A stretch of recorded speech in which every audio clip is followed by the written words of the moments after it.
Hi, I'm Barbara Morimoto, the representative in the House of Representatives. I represent the 19th House District, and this is Better Government.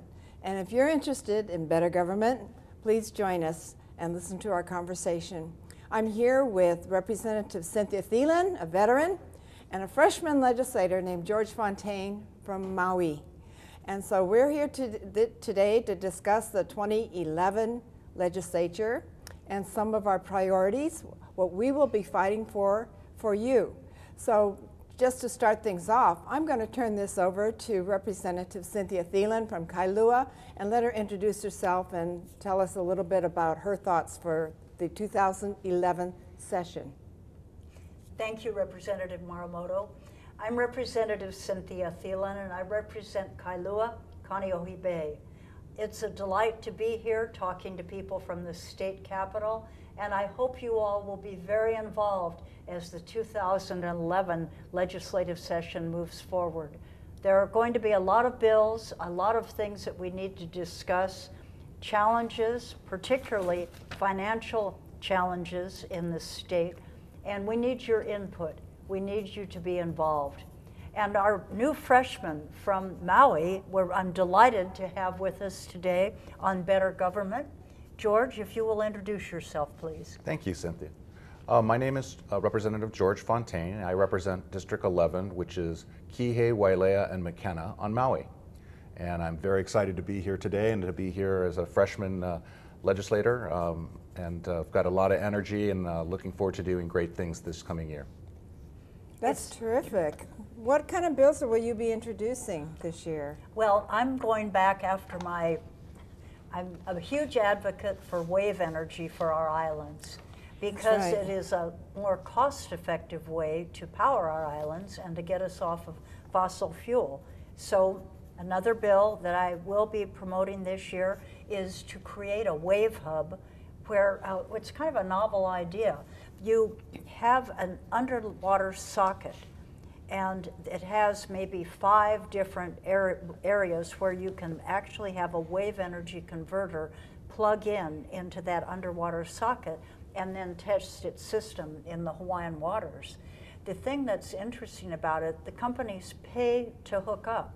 So the cost of putting in a wave hub is really offset by the companies eventually paying to hook up and paying a fee as they test their systems. This I'm hoping to do. By the way, I have to tell you, it does not use surfers' waves. Wave energy systems, wave energy converters use the swell of the ocean, but they aren't sited where it's a surfing area. How far out? Some of them can be, well, in England, it's probably about 3 miles out. We won't have to go as far out. In fact, if anyone Googles Wave Hub, they'll find out about the one in southwest England that's in the water now. So no wave hubs out in surfers area? Absolutely there are no surfers out 3 miles out?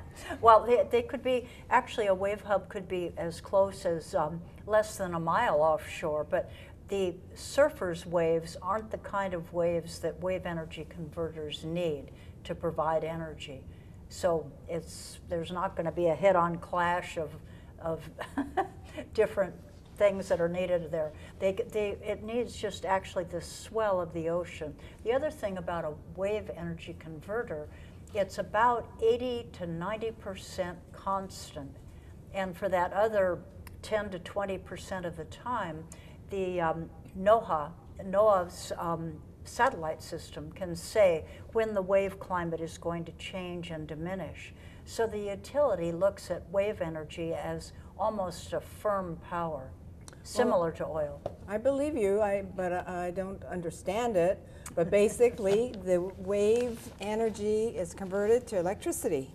It is, and then it comes ashore. The power comes ashore into a I know I'm not the technical civil engineer, sorry about that, but it will come ashore and then ultimately be fed into the grid. There already is a wave energy system off of Marine Corps Base Hawaii, and it's where the president and his family swim, Pyramid Rock. And it's a small test buoy. It already is hooked up to the shore and into the grid. So this is a constant thing, so when the sun goes down, you still have You still have the wave. swells. That's why it's very, very smart. That's why it's better than solar and it's better than wind.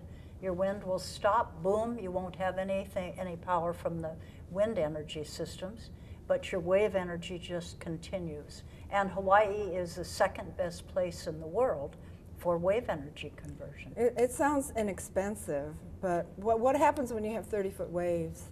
It doesn't matter. These systems survive, and they've been surviving. Actually, in the North Sea, there's a wave energy system up there called Limpet that's been in place for almost 10 years now. And it's gone through some of those North Sea storms, which are pretty brutal.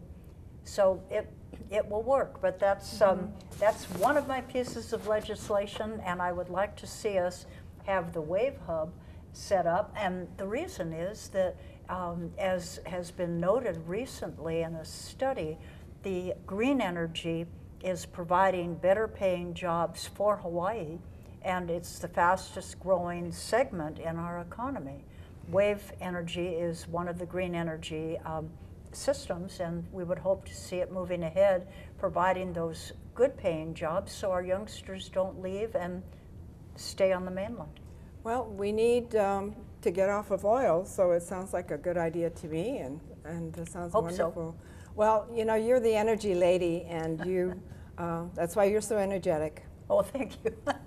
Well, I'll be pushing my traffic safety bill again. You know, I'm always trying to keep children, well, all ages, from riding in the back of pickup trucks.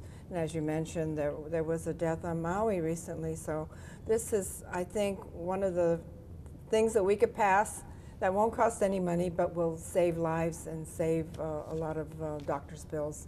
So, but in addition to that, I'm hoping that we could pass some bills that help crime fighting, which is kind of up your alley as a former police captain. Yes.